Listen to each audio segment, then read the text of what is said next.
বনানী থেকে গুলশানে যাওয়ার যে রাস্তা, সেই রাস্তায় জ্যামের মধ্যে বসে আছি। দেখি কতটুক আগানো যায়।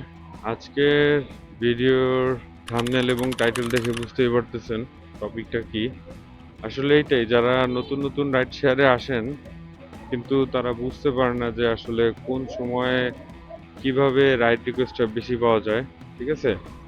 কিভাবে মানে সময় নষ্ট না কইরা অলওয়েজ ট্রিপের উপরে থাকা যায়। যেরকম সকালে একটা টাইম আছে, ঠিক আছে? তারপরে একটা ট্রিপ শেষ করার পরে আরেকটা ট্রিপ কিভাবে দ্রুত ক্যাচ করা যায়। তারপরে বিকালে যে একটা আবার রাশের টাইম আছে, সেইটা কিভাবে ক্যাপচার করা যায়। যারা নতুন নতুন রাইড শেয়ার করেন তারা ঠিকই রাস্তায় সময় দেন, কিন্তু তারা বুঝতে পারেন না কিভাবে আসলে এই সময়টা নষ্ট না কইরা কাজে লাগানো যায়। আজকের ভিডিওটা হচ্ছে স্পেশালি তাদের জন্য। দেখেন, সকালে হচ্ছে আপনি চেষ্টা করবেন যে চিন্তা করবেন যে অফিসগুলা কোথায়। ঠিক আছে? কম বেশি সব এরিয়াতেই অফিস আছে। তারপরও ঠিক আছে, যেরকম গুলশান বনানীতে হইতেছে সব ধরনের যে ভালো ভালো যে কোম্পানিগুলা, সেখানে মেজরিটি 60% ধরতে পারেন, হ্যাঁ? তো যাত্রাবাড়ি বলেন, মিরপুর বলেন, এইদিকে উত্তরা বলেন, সকালে আপনার 6টা থেকে আপনার 9:30 পর্যন্ত ভালো একটা রিকোয়েস্টের চাপ থাকে। এই সব এরিয়াতে বেশি বেশি থাকার চেষ্টা করবেন। তারপরে আসেন যে নামাইলেন যাত্রী, ঠিক আছে? সাপোজ মিরপুরেরটাই বলি, কেউ যদি মিরপুর থেকে এই গুলশান বনানী আসেন, তারপরে কিন্তু দেখবেন যে পরবর্তী ট্রিপ পাইতে আপনাদের অনেক বেশি সময় লাগতেছে। তাহলে সেই সময় কি করবেন? দেখবেন যারা প্রো রাইডার তারা কিন্তু এক জায়গায় বেশিক্ষণ বসে থাকে না, বিশেষ করে যারা অ্যাপসের রাইডার আর কি। পনটাকে তো ভাই আলাদা হিসাব, তারা তো এক চুলো নড়তে চায় না, হ্যাঁ? তাদের কথা বলতেছি না। যারা অ্যাপসের রাইডার, বড় বড় রাইডার যারা, তারা দেখবেন অলওয়েজ একটা ট্রিপ শেষ করে লাগলে 2-3 কিলোমিটার একটু বেশি ঘুরতে হয়, তারপরও তারা যায় আর কি। ভাইয়া, হ্যালো ভাইয়া, ইউটার্ন নিবো, একটু যদি জায়গা দিতেন।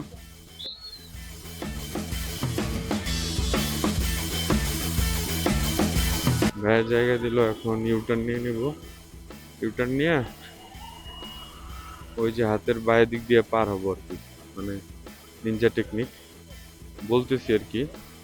ধরেন আপনি মিরপুর থেকে গুলশানে আসছেন, দেখবেন যে আপনি তারপরে বসে আছেন, ঠিক আছে? কিন্তু ট্রিপ পাইতেছেন না। তা আপনি কি করবেন? যেহেতু আপনি মিরপুর থেকে আসছেন, আপনি আবার মিরপুরেই আসবেন। ক্যান্টনমেন্ট আছে না, ক্যান্টনমেন্টের ওদিক দিয়ে ঘুরে যাবেন আর কি, ঠিক আছে?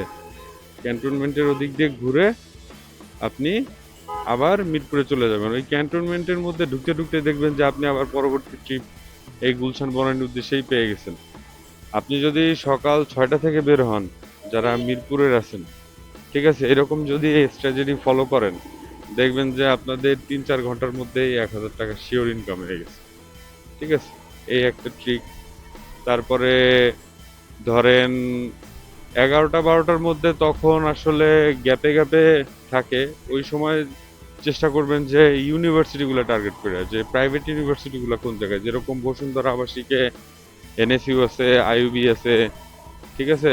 তারপরে আপনার এআইবি আছে, আবার এদিকে 100 ফিটের ভেতরে ইউআইইউ আছে। এইসব এরিয়াতে থাকার চেষ্টা করবেন। এইদিকে দেখবেন যে সব বড় বড় 250, 300, 350 এরকম বড় বড় ট্রিপ পাবেন, ঠিক আছে? ওই সময় যদি আপনাদের সারাউন্ডিং জায়গায়ও যাইতে হয়, যেরকম গাবতলী, মহাখালী, সায়দাবাদ, ওই ট্রিপগুলোও নিবেন, ঠিক আছে? কারণ ওই টাইমে হইতেছে সকালে ঢাকার বাইরে থেকে যাত্রীরা রওনা দেয়, তারা ঢাকা এসে ওই টাইমে পৌঁছায়। তো ওই টাইমে বাস স্ট্যান্ড এরিয়াগুলোতেও খুব ভালো ভালো লং লং ট্রিপ পাওয়া যায়, ঠিক আছে? তো এরকম এরকম যদি স্ট্র্যাটেজি ফলো করেন, আপনাদের 12টা থেকে 2টার মধ্যে 1500 টাকা ইজিলি ইনকাম হয়ে যাবে, ঠিক আছে? মানে 6 ঘন্টার মধ্যে আপনাদের 1500 টাকা ইজিলি ইনকাম হয়ে গেল। তারপরে আপনি কি করলেন? আপনি ধরেন দুপুরের টাইম, তো দুপুরের টাইমটা অ্যাভারেজ, দুপুরের টাইমে অফিস কম ছুটি হয়, দুপুরের টাইমে ট্রিপ থাকে হইতেছে হাসপাতাল এরিয়া গুলাতে বেশি। কারণ ওই রুগীর খাবার আনা নেয়া করা লাগে। তারপরে এই ধরেন এক হসপিটাল থেকে আরেক হসপিটাল যাইতে থাকে, মানে ওই টাইমে শর্ট শর্ট ট্রিপ থাকে। কেউ আবার যেমন ধানমন্ডি থেকে মোহাম্মদপুর আসে, মোহাম্মদপুর থেকে নিউ মার্কেট এইসব এরিয়াতে যায়। তো ওই টাইমে একটু কম ট্রিপ থাকে আর কি। তারপরে আরেকটা রাশ শুরু হইতেছে আপনার বিকালে, ঠিক আছে, 4টা থেকে। ওই টাইমে অফিসগুলো ছুটি হয়।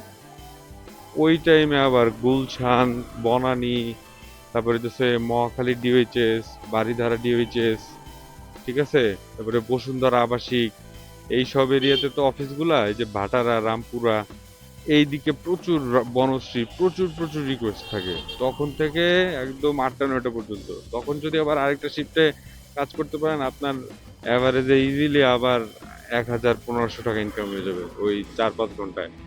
তার মানে আপনি যদি দৈনিক 12 ঘন্টা এরকম মানে লোকেশন বুঝা বুঝা কোন সময় মানুষের মানে বিহেভিয়ার অ্যানালাইসিস করে যে কখন কোন কাজটা করতেছে মানুষ, কি কাজে কি ব্যস্ত থাকতে পারে, ঠিক আছে, তাহলে আপনি খুব ইজিলি ক্যাপচার করতে পারবেন একটা ভালো অ্যামাউন্ট, আপনার বসে থাকতে হবে না।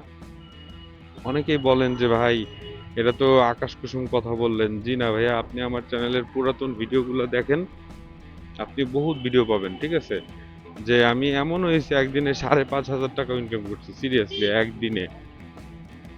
সো আসলে আপনার পালস বুঝতে হবে, কৌশল বুঝতে হবে, কখন মানুষ কোন কাজে কি করতে পারে, এগুলো যদি আপনি মানে অ্যানালাইসিস করতে পারেন, তাহলে আসলে আপনি খুব ইজিলি মানে রাইট রিকোয়েস্ট বেশি বেশি পাবেন। আর চেষ্টা করবেন যে মানে মাল্টিপল অ্যাপসে কানেক্ট থাকার। সাপোজ আপনি উবারে অ্যাক্টিভ আছেন, চেষ্টা করবেন পাশাপাশি আপনি পাঠাও রাখার জন্য, কারণ পাঠাওতে মাঝে মাঝে পার্সেলের ট্রিপ আসে। তো পার্সেলে সুবিধা দিচ্ছে যে পার্সেল বহন করলে আপনার পিছনের সিটটা তো ফাঁকাই, আপনি কিন্তু তখন উবারের ডেস্টিনেশন সেট করে আপনি কিন্তু চাইলে ইজিলি আরেকটা যাত্রী নিতে পারবেন, ঠিক আছে, একই রাস্তায় আপনার দ্বিগুণ লাভ। এরকম হয়েছে যে আমি একই রাস্তায় এক ট্রিপে সর্বোচ্চ 500 থেকে 600 টাকাও ইনকাম করছি।